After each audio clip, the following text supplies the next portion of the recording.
ರಾಜ್ಯ ಸಚಿವ ಸಂಪುಟ ವಿಸ್ತರಣೆಯ ವಿಚಾರ ಬಹುದಿನಗಳಿಂದ ಚರ್ಚೆ ಆಗ್ತಾ ಇತ್ತು. ವಿಸ್ತರಣೆ ಮಾಡ್ತಾರೆ, ಮಾಡಬಹುದು, ಮಾಡಲಾಗತ್ತೆ ಅಂತ. ಬಟ್ ಈಗ ಅದೆಲ್ಲದಕ್ಕೂ ಕಾಂಗ್ರೆಸ್ನ ಹೈಕಮಾಂಡ್ ಬ್ರೇಕ್ ಹಾಕಿದೆ. ಸಚಿವ ಸ್ಥಾನದ ಆಸೆಯಲ್ಲಿ ಇದ್ದವರಿಗೆ ಇದರಿಂದ ಭಾರಿ ನಿರಾಸೆ ಅನ್ನೋದು ಆಗ್ತಾ ಇದೆ. ರಾಜ್ಯ ಕಾಂಗ್ರೆಸ್ನಲ್ಲಿ ಈಗ ಕುತೂಹಲಕ್ಕೆ ಕಾರಣವಾಗ್ತಾ ಇದೆ ಸಂಪುಟ ವಿಸ್ತರಣೆಗೆ ಬಿದ್ದಿರುವಂತ ಬ್ರೇಕ್. ಹೈಕಮಾಂಡ್ ಇದಕ್ಕೆ ಸಂಬಂಧಪಟ್ಟಂತೆ ಒಂದಷ್ಟು ಸೂಚನೆಗಳನ್ನ ಖುದ್ದಾಗಿ ಸಿಎಂಗೆ ನೀಡಿದಾರಂತೆ. 2.5 ವರ್ಷಗಳ ಗಡುವು ನೀಡಿದ್ದಾರೆ.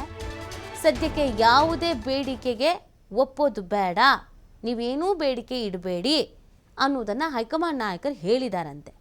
ನಿಮ್ದು ಏನೇ ಬೇಡಿಕೆಗಳಿದ್ರು, ಏನೇ ಬದಲಾವಣೆ ಮಾಡಬೇಕು ಅನ್ನುವಂಥ ಆಸಕ್ತಿ ಇದ್ರೂ ಅದ್ಯಾವುದನ್ನು ಸದ್ಯಕ್ಕೆ ಮಾಡೋಕ್ಕೆ ಹೋಗಬೇಡಿ ಅಂತ ಹೈಕಮಾಂಡ್ ನಾಯಕರು ಹೇಳಿರೋದು. ಎಲ್ಲಿವರೆಗೂ ಅಂತ ಅಂದರೆ ಡಿಸೆಂಬರ್ವರೆಗೂ ನೀವು ಯಾವುದೇ ರೀತಿಯಾದಂಥ ಬದಲಾವಣೆಯನ್ನು ಮಾಡೋದಕ್ಕೆ ಹೋಗಲೇಬೇಡಿ, ನಮ್ಮಿಂದನೂ ಅದನ್ನು ಬಯಸಬೇಡಿ ಅಂತ ಹೇಳಿಬಿಟ್ಟಿದ್ದಾರಂತೆ. ಹೈಕಮಾಂಡ್ ನಾಯಕರು CM ಸಿದ್ದರಾಮಯ್ಯನವರಿಗೆ ನೇರವಾಗಿ ಸಂದೇಶ ಕೊಟ್ಟಿದ್ದಾರಂತೆ. ರಾಹುಲ್ ಗಾಂಧಿಯವರೇ ಖುದ್ದಾಗಿ CMಗೆ ಇದನ್ನು ಹೇಳಿದಾರಂತೆ. ಯಾಕೆ, ಏನು ಲೆಕ್ಕಾಚಾರ ಅಂತ ನೋಡೋದಾದರೆ, ಸರ್ಕಾರಕ್ಕೆ 2.5 ವರ್ಷಗಳು ಕಂಪ್ಲೀಟ್ ಆಗಬೇಕು. ಅಲ್ಲಿವರೆಗೂ ಯಾವುದೇ ಬೇಡಿಕೆಗಳು ಸದ್ಯಕ್ಕಂತೂ ಬೇಡ. 2.5 ವರ್ಷ ಕಂಪ್ಲೀಟ್ ಆಗಲಿ, ಆಮೇಲೆ ಇದ್ರ ಬಗ್ಗೆ ಚರ್ಚೆ ಮಾಡೋಣ. ಏನು ಮಾಡಬೇಕು, ಏನು ಬಿಡಬೇಕು ಅನ್ನೋದ್ರ ಬಗ್ಗೆ ನಿರ್ಧರಿಸೋಣ ಅಂತ ಹೇಳಿದಾರಂತೆ. ಅಲ್ಲಿವರೆಗೂ ಈ ಸಂಪುಟ ಪುನರಚನೆಯನ್ನು ಮಾಡುವ ಬಗ್ಗೆ ಯಾವುದೇ ರೀತಿಯಾದಂಥ ಕ್ರಮ ಬೇಡ ಅನ್ನೋದ್ರ ಬಗ್ಗೆ ತಿಳಿಸಿದ್ದಾರೆ. ಇದೀಗ ಕೆಲವರಿಗೆ ಇದರಿಂದ ಭಾರಿ ಬೇಸರ ಆಗಿದೆ. 10ಕ್ಕೂ ಹೆಚ್ಚು ಪ್ರಭಾವಿ ಸಚಿವರುಗಳ ಹುದ್ದೆ ತೆರವಾಗುವಂಥ ಸಾಧ್ಯತೆ ಇದೆ ಅಂತ ಹೇಳಲಾಗ್ತಿತ್ತು. ಅವರೆಲ್ಲ ಇದರಿಂದ ಬಚಾವಾದಂಗೂ ಇದೆ.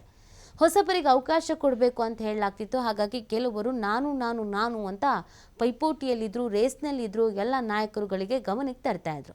ಅವ್ರುಗಳಿಗೂ ಕೂಡ ಇದೊಂದು ನಿರಾಸೆ. ಇನ್ನು 2.5 ವರ್ಷ ಏನು ಮಾಡದೆ ಸುಮ್ಮನೆ ಇರಬೇಕು, ಅವಕಾಶಗಳು ಸಿಗಲ್ಲ. ದೇವರಾಜು ಅರಸು ದಾಖಲೆಯನ್ನು ಮುರಿಯುವ ಚಾನ್ಸಸ್ ಇದೆ. ಸುದೀರ್ಘ ಅವಧಿ CM ಆಗಿದ್ದಂಥ ದೇವರಾಜು ಅರಸವರು ಇದೀಗ CM ಸಿದ್ದರಾಮಯ್ಯಗೆ ಅವಕಾಶವನ್ನು ಕೊಟ್ಟಿದೆ ಹೈಕಮಾಂಡು. ಹೀಗಾಗಿ ಸಂಪುಟ ಸರ್ಕಸ್ಗೆ ಹೈಕಮಾಂಡ್ ಬ್ರೇಕ್ ಹಾಕಿದೆ. ತೀವ್ರ ಕುತೂಹಲ ಮೂಡಿಸ್ತಾ ಇದೆ ಕಾಂಗ್ರೆಸ್ ಹೈಕಮಾಂಡ್ನ ಈ ನಡೆ. ಯಾಕಂದರೆ ಕೆಲವರು ಸಂಪುಟ ವಿಸ್ತರಣೆ ಆಗಲೇಬೇಕು ಅನ್ನುವಂಥ ಬೇಡಿಕೆಯನ್ನು ಇಟ್ಟಿದ್ರು. ಕೆಲವರು ಕೆಲಸ ಮಾಡ್ತಾ ಇಲ್ಲ, ಸುಮ್ಮನೆ ಇದ್ದಾರೆ, ಕುಂಠಿತವಾಗಿದೆ ಕೆಲಸ, ಅಂಥವ್ರನ್ನು ಸಂಪುಟದಿಂದ ಕೈ ಬಿಡಬೇಕು, ಅಂಥವರಿಗೆ ನಾವು ಚಾನ್ಸಸ್ ಕೊಡೋದ್ರ ಬದಲು ಹೊಸಬರಿಗೆ ಮಣೆ ಹಾಕಬೇಕು, ಹೊಸಬರಿಗೆ ಅವಕಾಶ ಕೊಡಬೇಕು ಅನ್ನೋದೊಂದು ಮಾತಿತ್ತು. ಅದರಲ್ಲಿ ಆ ಬಣದವರು, ಈ ಬಣದವರು, CM ಆಪ್ತರು, DCM ಆಪ್ತರು, ಅವ್ರಿಗೆ ಕೊಡ್ತಾರೆ, ಇವ್ರಿಗೆ ಕೊಡ್ತಾರೆ, ಅವ್ರು ಇನ್ನಾಗ್ತಾರೆ, ಇವ್ರು ಔಟ್ ಆಗ್ತಾರೆ ಅನ್ನುವಂಥ ಚರ್ಚೆಗಳ ನಡುವೆ ಹೈಕಮಾಂಡ್ ಸ್ವಲ್ಪ ದಿನ ಏನು ಮಾಡಬೇಡಿ, ಡಿಸೆಂಬರ್ವರೆಗೂ ಸುಮ್ಮನಿರಿ ಅಂತ ಹೇಳಿದ್ದಾರೆ.